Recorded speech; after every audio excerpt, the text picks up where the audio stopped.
بسم اللہ الرحمن الرحیم۔ اللہم صلی علی سیدنا مولانا محمد وعلی آل سیدنا مولانا محمد مبارک وسلم وصلی علیہ۔ عزیزان گرامی قدر، آج 21 رمضان المبارک ہے اور یہ یوم شہادت ہے سیدنا علی کرم اللہ وجہ الکریم کا۔ آج اسی مناسبت سے آپ کی شان اقدس میں پیارے آقا کریم علیہ الصلوۃ والتسلیم کی احادیث سے آپ کا بلند مقام و مرتبہ دیکھیں گے۔ عزیزان من، حضرت علی کرم اللہ وجہ الکریم یہ وہ عالی نسب اور خوش قسمت شخصیت ہیں جنہوں نے بچپن سے آقا کریم علیہ الصلوۃ والتسلیم کی محبتوں کو اپنے ارد گرد پایا، بلکہ یوں کہیے کہ ان کی پرورش ہی آقا کریم علیہ الصلوۃ والتسلیم کی مبارک اور شفقتوں بھری معیت میں ہوئی، اور آقا کریم علیہ الصلوۃ والتسلیم کی رحمت کی چادر میں آپ نے اپنی زندگی کے ایام گزارے۔ آپ کے شب و روز آقا کریم علیہ الصلوۃ والتسلیم کے ساتھ ہوا کرتے تھے، اور اکثر اوقات آقا کریم علیہ الصلوۃ والتسلیم کے ساتھ ہی شب بسری بھی ہوا کرتی تھی۔ اپنے گھر میں قیام بہت کم ہوتا تھا، تو یوں سمجھ لیجئے کہ 24 گھنٹے آقا کریم علیہ الصلوۃ والتسلیم کے ساتھ ہوا کرتے تھے۔ تو امام ترمذی ایک حدیث لے کے آئے، فرمایا اول من اسلم علی، کہ سب سے پہلے اسلام قبول کرنے والے وہ حضرت علی کرم اللہ وجہ الکریم۔ امام ترمذی ہی ایک حدیث لے کے آئے کہ آقا کریم علیہ الصلوۃ والتسلیم کی سوموار کو بعثت ہوئی۔ آپ نے اس ظاہری دنیا میں اعلان نبوت فرمایا،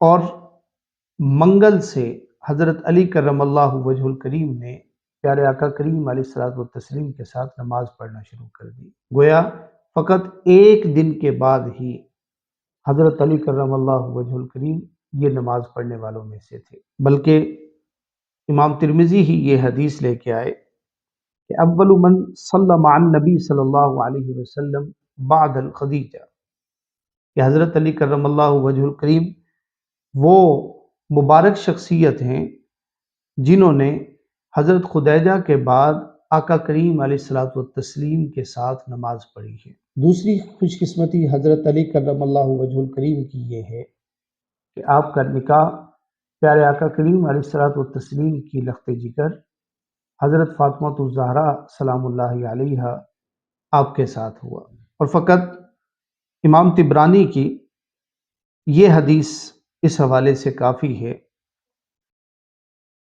کہ آقا کریم علیہ الصلوۃ والتسلیم فرماتے ہیں ان اللہ امرنی ان ازوج فاطمہ من علی۔ آقا کریم علیہ الصلوۃ والتسلیم نے فرمایا کہ مجھے میرے اللہ نے یہ حکم دیا ہے کہ میں حضرت فاطمہ رضی اللہ تعالی عنہا کا نکاح حضرت علی کرم اللہ وجہ الکریم کے ساتھ کر دوں۔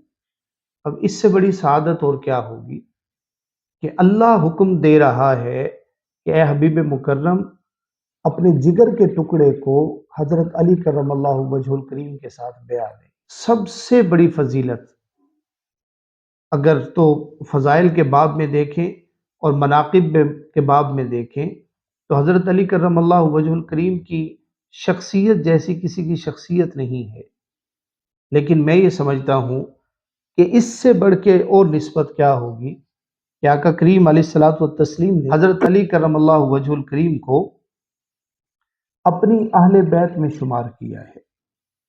فرمایا کہ دعا رسول اللہ صلی اللہ علیہ وسلم علی و فاطمہ و حسن و حسین فقال اللہم ہؤلاء اہلی، کہ جس وقت واقعہ مباہلہ ہوا تو رسول اکرم صلی اللہ علیہ وسلم نے حضرت علی کرم اللہ وجہ الکریم کو لیا، حضرت فاطمہ الزہرا سلام اللہ علیہا کو لیا، امام حسن مجتبیٰ کو لیا، اور امام حسین پاک سلام اللہ علیہما ان کو ساتھ لیا اور مباہلے کے لیے چل پڑے، اور اس طرح دعا کی کہ اللہم ہؤلاء اہلی، اے رب ذوالجلال یہ میرے اہل بیت میں سے ہیں۔ اور واقعہ غدیر خم میں پیارے آقا کریم علیہ الصلوۃ والتسلیم نے حضرت علی کرم اللہ وجہ الکریم کو اپنی جگہ پہ پوری امت کا مولا تجویز کیا۔ ابن ماجہ کی یہ حدیث میں نقل کر رہا ہوں۔ پیارے آقا کریم علیہ الصلوۃ والتسلیم نے فرمایا کہ من کنت مولاہ فعلی مولاہ، جس مومن کا میں مولا ہوں اس کا علی مولا ہے۔ اللہ رب العزت اہل بیت اطہار کے ساتھ ہمیں دائمی نسبت عطا فرمائے، اور بالخصوص سیدنا علی کرم اللہ وجہ الکریم کی ہمیں کمال محبت، آپ کی توجہات عطا فرمائے۔ آمین بجاہ النبی الکریم۔ والسلام علیکم ورحمۃ اللہ وبرکاتہ۔